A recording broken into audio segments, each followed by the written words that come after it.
congratulate you on your re-election to the position of Ceann Comhairle. You did an excellent job over the last number of years, and I have no doubt that you will continue with vigour to try and reform this House.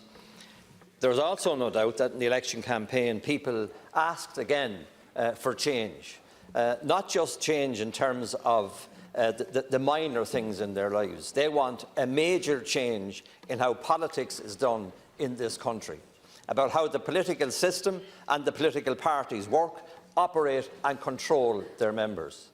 And I think that it would do a great service to this House if each of the individuals proposed for the position of Taoiseach would bring forward a programme for government that would deal with, in a comprehensive way, their view on how the issues should be dealt with.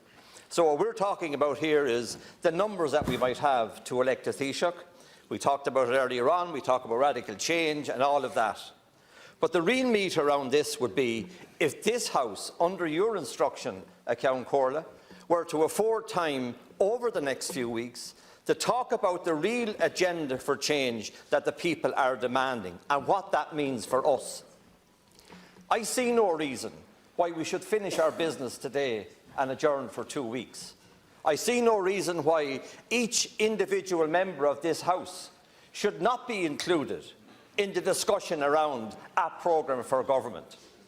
I see every reason why we should be debating it, because it's not good enough that at the end of some discussions that are normally held closely with a few and behind closed doors, that we would have the outcome presented to us.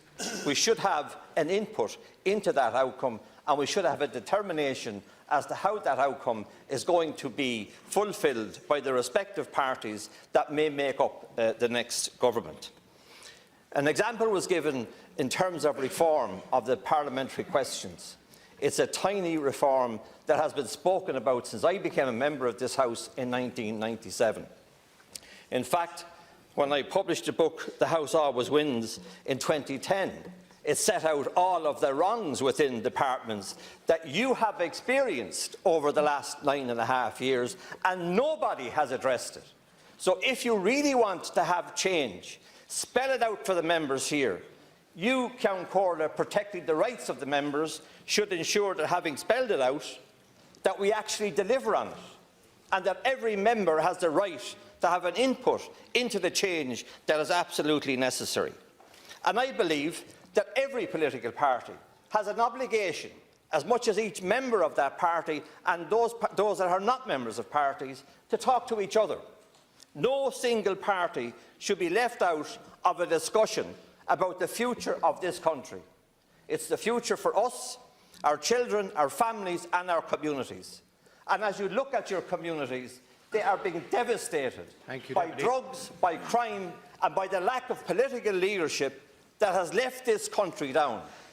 There is no member of this House that can be proud of where we stand today. And that position in itself should drive us towards changing the political system for the next generation. Thank you.